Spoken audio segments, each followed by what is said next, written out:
Welcome to the Achievable FINRA podcast. I'm Tyler, the founder of Achievable, and we have affordable courses for the FINRA SIE, the Series 6, 7, 9, 63, 65, and 66 exams with industry best pass rates.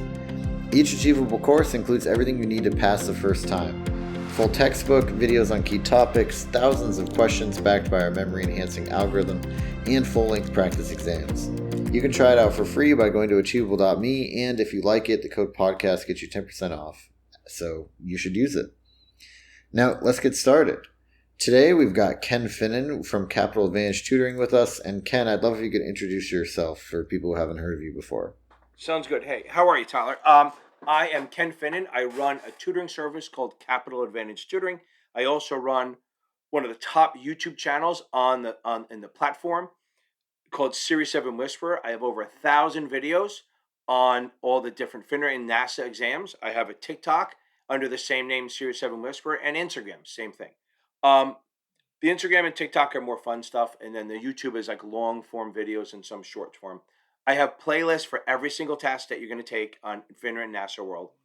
And we're there to help you. I also do a live Q&A every Tuesday and Thursday night. Come on, have some fun. I'm a little crazy on there, and it's people get hyped up. And we answer questions on anything, on any FINRA and NASAA exam. My experience, I'm going to go over quickly. I've been in the business since 1989. I worked on the stock exchange. I worked at hedge funds. I ran a trading firm. I was a compliance officer. So there's literally nothing on this exam that I haven't done, traded, sold, or fired someone for doing it. That's my line with everyone. It always gets a little laugh sometimes. But yeah, I mean, I know this stuff. I know this stuff from experience, not just from reading a book. Yeah.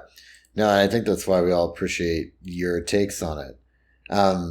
Today, we're going to be talking about the FINRA Series 7 topics, the hot topics or the things that are coming up on really the Series 7, but also really FINRA exams in general that are tripping people up or surprising people in this here summer of 2024 that we're recording this, right?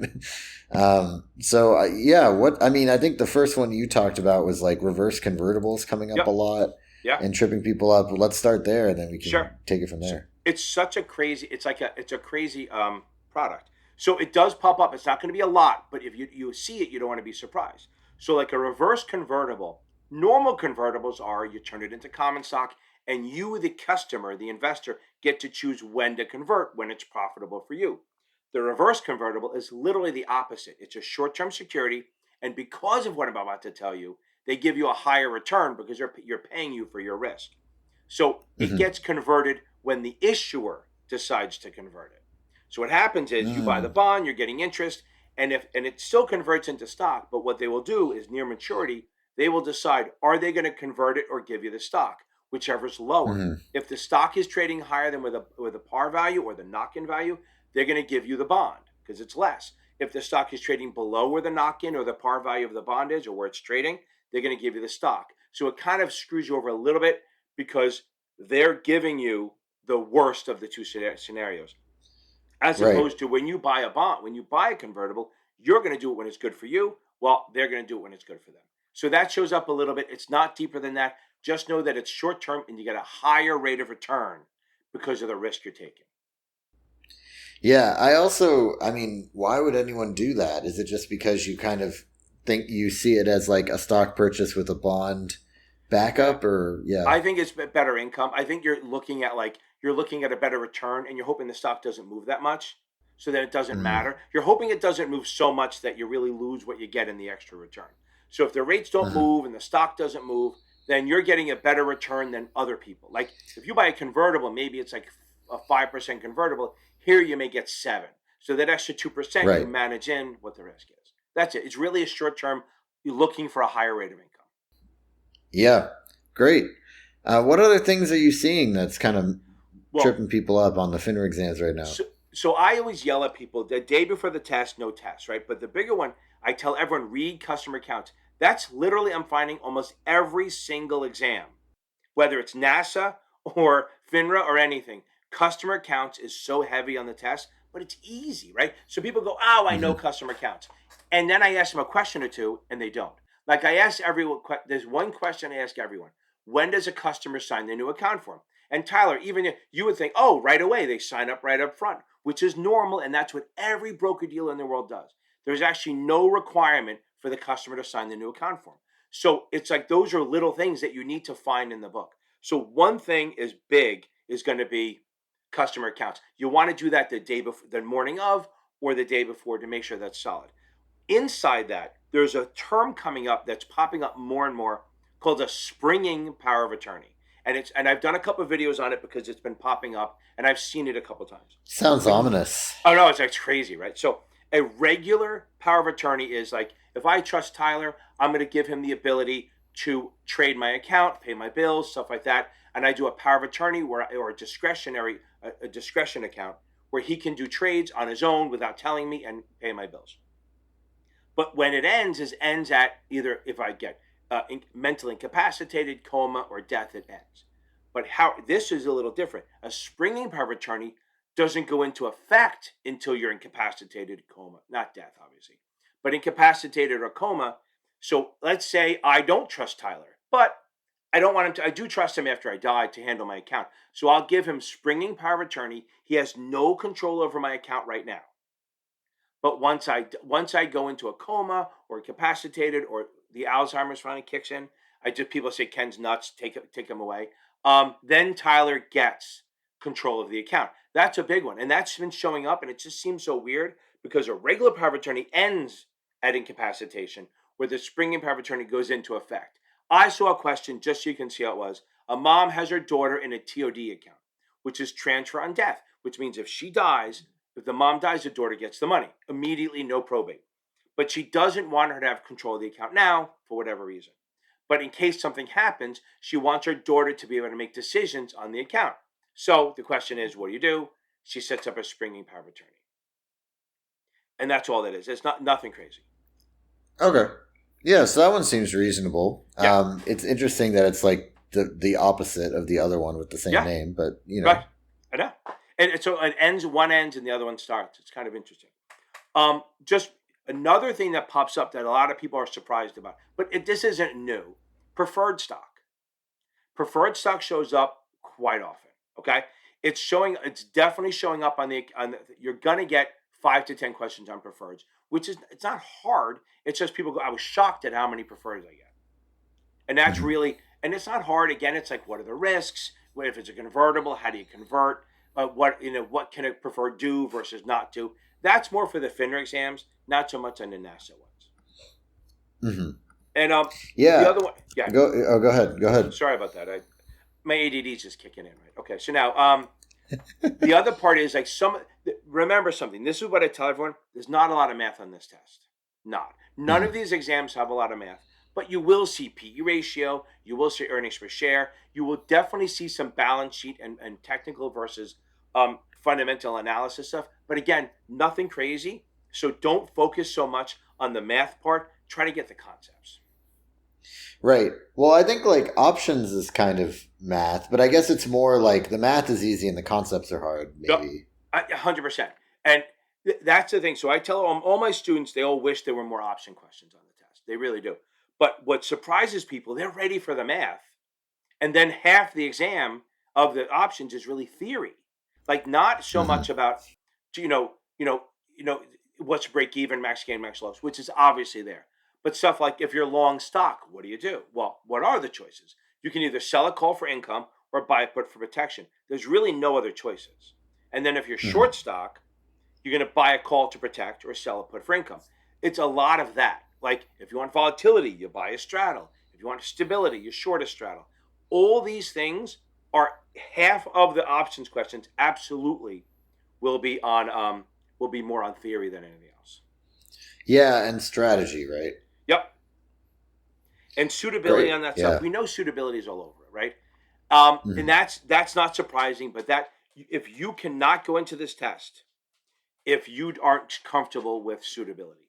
And that doesn't always mean like Tyler's a young guy, he's a tech guy, he's a tech professional. What do we do? It's not always what percentages. A lot of times it's like nuanced, right? What does Mary wants income plus other things? So you have to answer what they want. It's not always just the percentage for this, percentage for that. A lot of it's one specific product, and you gotta knock out the other ones and make it bad. So Yeah, it's kind of process of elimination a little yeah. bit. Listen, I do really well on these exams, and I tell everyone I get like one or two wrong when I take them. But I don't know everything. There's definitely times where I'll take a question and I'll see a question, I'll see four answers, and I go, I don't know the answer. But I go, oh, it's not that. Well, it's definitely not that. And then I'm Hmm. down to 50-50. And then I go, oh, that one looks stupid. So there's definitely questions I get where I don't know the answer, but I absolutely can knock out three wrong ones. I go, oh, so it has to be that one. But that's a very Hmm. uncomfortable feeling, right? I mean, I don't know. You guys do the other exams too, but I don't know if they're all like this, where it's like you feel like you're failing the whole time. You take, I mean, I know I'm good at this. I know I can do this. I take this test and I hit that button. I'm like, I know I passed, but man, I could have not. It's like, Yeah, I think that's like, yeah, it is not as common with the other tests. I think this is a special thing with FINRA tests, but also I think with career focused tests, right? Like in general, these things are all asking you about rules and regulations in which realistically, let's just say not all of them are going to come up in your day-to-day job. uh, right? And no, no, certainly, even the ones that 90% of do, the they're stuff not you'll going to never come know. up all the Yeah. time. Yeah, I was trying to be diplomatic, but you get the idea. So like at the end of the day, if you don't know everything, it it's probably fine, and the things that you do need to know for your job are going to come up, but you still need to pass the test. And that's kind of the key thing is I think the old adage, which is maybe why FINRA stopped giving out your score if you passed, was the idea that like if you got higher than like a 75, then you spent too much time Yes. studying, Yeah. right? And people used to Yeah. get mad at you if you got like a Yeah. 90 on it or Yeah. something, and it's Well, pretty that funny. 100%. They said if you studied too much, if you got over a 73, you studied too much, right? And that's because remember, Wall Street is about efficiency, right? So supposedly everything's get it done. Just go pass the test, get it done, and move on. I don't care if you get a 90 or not. But the other Hmm. thing, their reason, and I think we talked about this at the conference once, um, these people were betting on these scores. Imagine being a 22-year-old kid right out of college, and you see a board on the wall just with your name and people betting on your scores, and you see thousands and thousands of dollars riding on what you get. Then you got to go in and take that damn test. I mean, you're not thinking, am I That's going to pass or stressful. not? You're going to be like, oh my god, my boss bet I was going to fail. So it's tough. And I talked to Finner about that once, and he said, yeah, that's definitely part of it. Hmm. Because for a while, I guess they had the scores in there. I mean, I'm annoyed because all the scores are gone. Even the people who took it before 2008 or 2018, all those scores are off the chart. That you can't even get them if you wanted to. So Yeah, well, I mean, if people were gambling on it, then that makes a lot of sense. But anyway, sorry. Let's get back to right, what are the test topics in the FINRA and okay. NASA universe So that are let's coming up more often here? Yeah, jump over to the more than NASA exams. Okay, so yeah. in the 63, 100%, this surprises people. They go, I can't believe how much ethics and prohibited activity questions I got. It is massive. It is like a major part of the exam. I know people that said I think half the exam was ethics and prohibited activities. It doesn't say that in the content, but what they do is they hide it into other things. So I'm Mm, telling you, for any NASA exam, 63, 65, 66, you need to have that ethics and prohibited activity stuff down cold. Absolutely have to have it mhm, down cold. There's no way around that. That's one thing. Now, on the 65 and 66, it's going to be it's the investment vehicle characteristics. Yes, we know regs is always a part of it. There's no way around that, okay? But the mhm, investment vehicle characteristics is a killer. It's not hard, it's just heavy. And it's not, I still think the 7 and the SIE, they're pretty straightforward in their questions about products. I think the mhm. 65 and 66, they're lawyers who write this stuff. So I think they go, oh, I'm mad at my spouse, so I'm going to make it hard. So they throw some twists at you. Like they'll say it in a way that you're like, I think that means what it means, or you're not sure. You will always know what the question's asking, but the four answers won't be great. And you're like, that's not how I understand of a mutual fund. But it's one of those answers, and that's why you have to have a real strong knowledge of the investment vehicles. 100%, Mhm. you need to know that. Needs to be the thing you hammer down on, not the math. There's hardly any math on these exams. Some 7, yes, but the NASA exams, very little math, and you got to know those products. The investment vehicle products, that's like mutual funds, insurance, annuities, stocks, maybe an option question or two, and preferred. You got to know that. You have to know interest rate risk. You have to know the risks, why someone buy it. All that stuff is on there, and it's heavily tested. Right. And it's all context based. Yeah. Yeah. So, to be fair, some people, like I have my own issue with these exams. I like them, but I think there's a different variance in the different tests. I know some people, they go, I literally got a definition test for 2 or 3 hours. And some people go, oh my God, I got paragraphs and paragraphs of questions where they put me in a scenario and it was more context, like you said, than anything else. So it's a real mix, and it's not easy. I'm not saying it's hard. I'm just saying you have to, yeah, if you feel comfortable with that and you're solid with the investment vehicles, then you can work your way through it. Right. Okay, good. Yeah. Any other topics that you're seeing a lot of just in your tutoring or your live streams or things like that? So again, it's nothing. Like I used to get like downloads from people. They'd call me and say, "What'd you see on the exam?" I don't do that anymore. Now I say, "Did anything surprise you?" And they go, "No." I mean, that's the thing. So we know what's on the exam. So that's why you should feel confident with your material. I go through your material. There's very few people, because I use it when I tutor people and I show them and they love the product. I go through that stuff with them. I go through that stuff with them, and they don't. And they go, "No, nothing was on there that I didn't see." If they go to another vendor, they go, "Oh, there was stuff on there that I didn't see on another vendor," and it's back and forth. But then it's not on the exam. So I said, it doesn't matter. Like if a vendor puts something on the that you're worried about, it's not on the exam. I don't care. But there's no real surprises. Sometimes they get surprised. They go, "Oh, there was so many option questions." Well, that's not a surprise. We know that. They get surprised with the customer counts, like I said. Basically, it's the suitability. It's everything's about suitability. There's no way around that. And so literally the 7 is all suitability. 70% of it options, and everyone says munis, but they're not that hard in the exam. Now I'm going to pivot 1 second to the Series 6. The Series 6 is a different animal, right? There's no options. It's a limited test with just mutual funds and annuities, pretty much.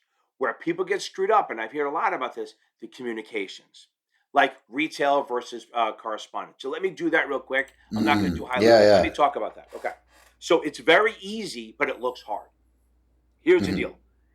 If you're sending out recommendations or anything securities related to 25 retail people or less, doesn't have to be customers, living, breathing human beings, to 25 people or less, you do not need pre-approval. You just have to make sure that they spot check and review it. You don't have to get pre-approval. If it's to more than 25, not 25 or more than 25 individuals, it's considered retail communication, and it needs to be approved by a principal before it goes out.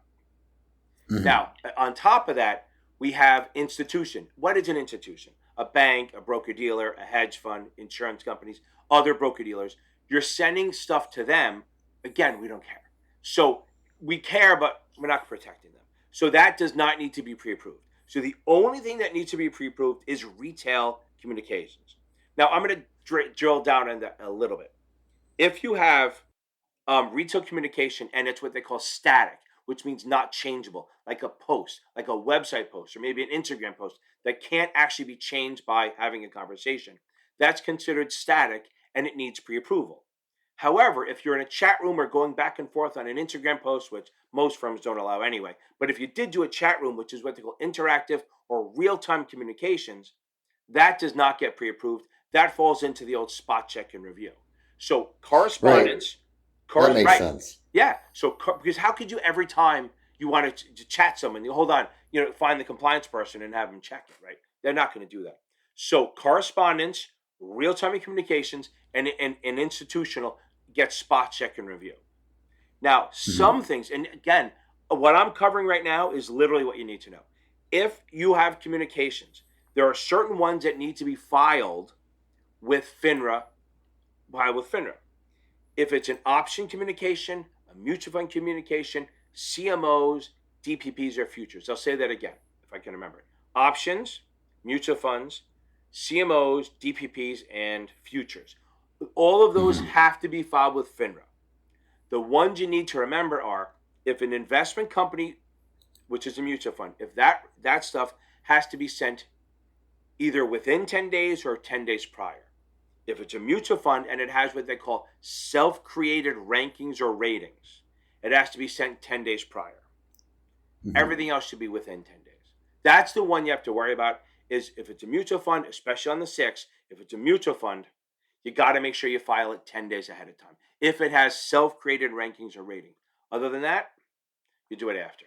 That's really where you need to know on the communications. Like, I've seen books, and I have a video on communications. It's like 15 minutes long.